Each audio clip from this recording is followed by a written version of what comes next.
ہمارے چینل کو سبسکرائب کریں، بیل آئیکن دبائیں، ویڈیو کو لائک اور شیئر کریں۔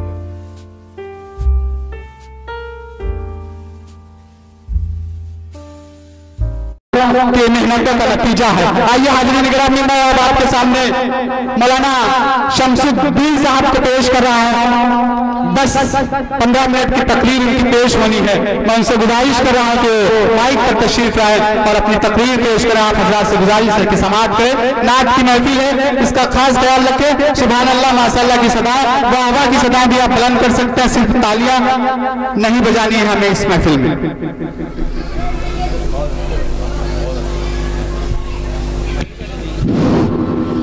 السلام علیکم ورحمۃ اللہ وبرکاتہ۔ نحمدہ ونصلی علی رسول الکریم، اما بعد، فاعوذ باللہ من الشیطان الرجیم، بسم اللہ الرحمن الرحیم۔ یا ایھا الذین آمنوا کتب علیکم الصیام کما کتب علی الذین من قبلکم لعلکم تتقون۔ صدق اللہ العظیم۔ میرے عزیزوں، بزرگوں، دوستوں، جیسا کہ آپ حضرات بہت دور سے سماعت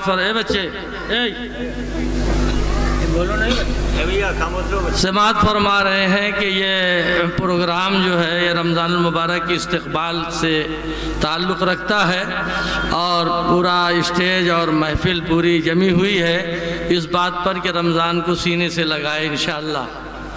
ہے یا کچھ غلط کہہ گیا میں؟ ایسے ہی ہے نا؟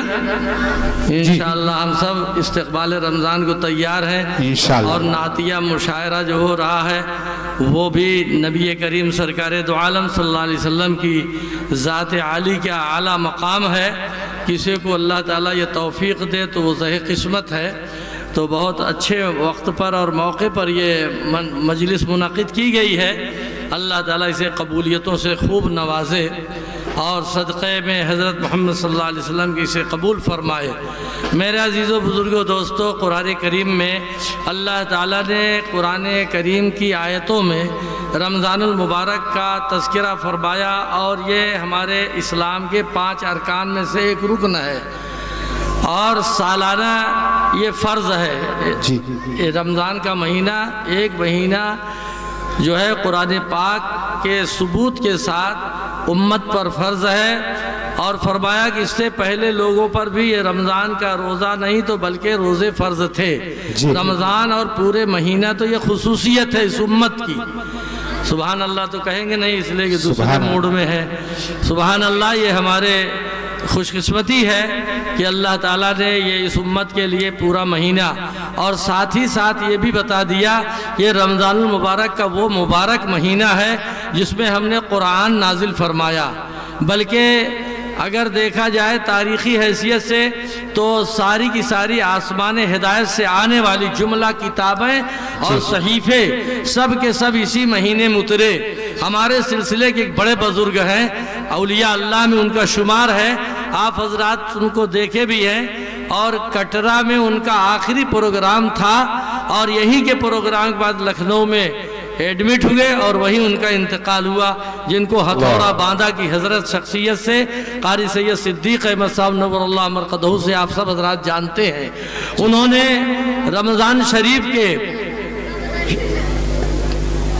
اشعار کے انداز میں فضائل بیان کیے، اور فرمایا کہ مبارک ہو مسلمانوں، آمین کہہ لینا جی چاہے تو، مبارک ہو مسلمانوں کہ پھر ماہ صیام آیا، مبارک ہو مسلمانوں کہ پھر ماہ صیام آیا، خدا کی رحمتوں اور برکتوں کا ازدحام آیا، خدا کی رحمتوں اور برکتوں کا ازدحام آیا، ہدایت کے صحیفے سب کے سب اس ماہ میں اترے، ہدایت کے صحیفے سب کے سب اس ماہ میں اترے، اسی ماہ مبارک میں کلاموں کا امام آیا۔ سبحان اللہ، واہ واہ واہ۔ قریب ہمارا یہ تورات کا امام ہے، انجیل کا امام ہے، زبور کا امام ہے، صحیفوں کا امام ہے۔ جیسے یہ امت سارے امت کے امام ہے، ہمارا محبوب پیغمبر سارے نبیوں کا امام ہے، ویسے ہمارا یہ رمضان کا مبارک مہینہ اور قرآن پاک آنے والا کلام الہی یہ ساری کتابوں کا امام ہے۔ اللہ اس کی عظمت کو ہمارے سینوں میں وابستہ فرمائے۔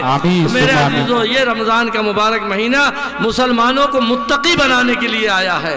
اللہ نے فرمایا لعلکم تتقون، تاکہ تم لوگ تقوی والے بن جاؤ۔ آج ہم لوگ سب والے تو ہیں، مال والے ہیں، آل والے ہیں، اولاد والے ہیں، کاروبار والے ہیں، نانا والے ہیں، دادا والے ہیں، سسرال والے ہیں، سارے کے سارے ہیں، لیکن اللہ والے نہیں ہیں۔ یہ مہینہ اللہ والا بنانے کے لیے آیا ہے۔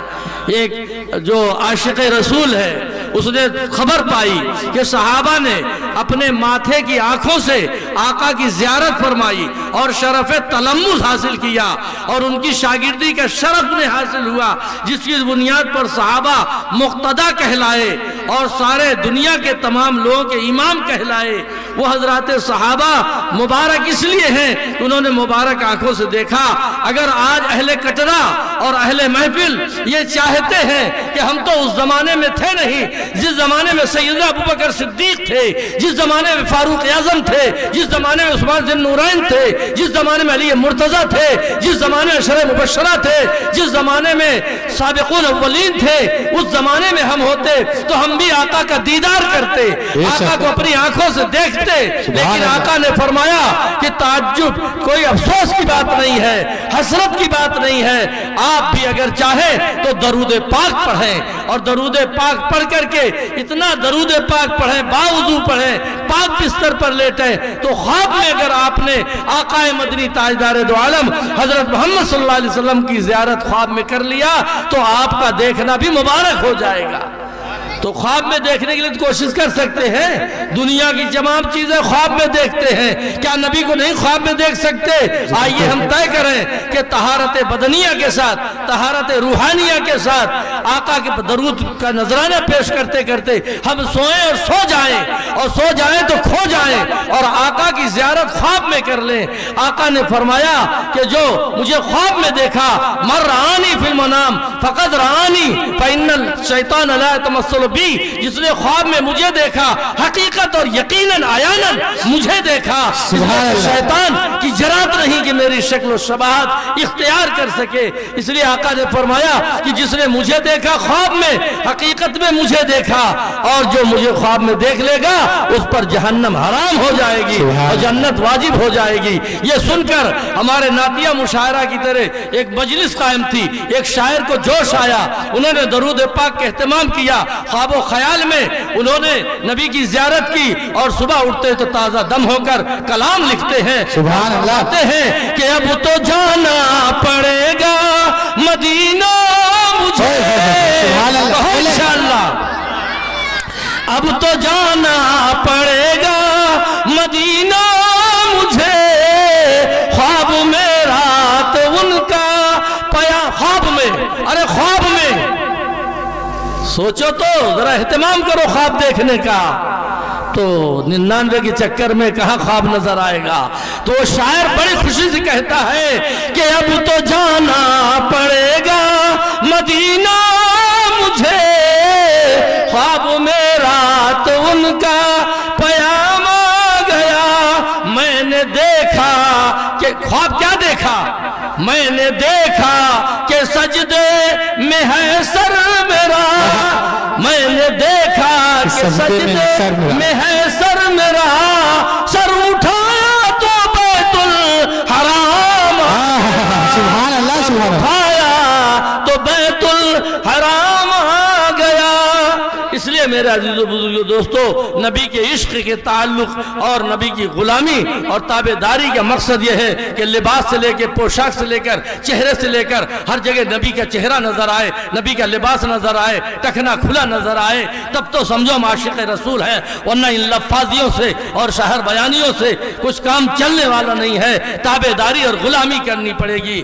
حقیقت میں حضرت مولانا قاری سید صدیق احمد صاحب رحمت اللہ علیہ فرماتے ہیں، جو پہنچا حشر میں ثاقب فرشتے سب پکار اٹھے، جو پہنچا حشر میں ثاقب فرشتے سب پکار اٹھے، محمد کے غلاموں کا غلام آیا، سبحان اللہ، سبحان اللہ، کا غلام آیا۔ غلام بننا ہے تو پجامہ بھی ٹخنے سے اوپر پہننا پڑے گا، عشق نبی میں غلطہ ہونا پڑے گا، لباس اور صورت و شکل نبی کی بنانی پڑے گی، تب جا کر یہ غلامی کا صحیح مصداق ہم بنیں گے۔ اللہ کرے کہ آنے والا چاند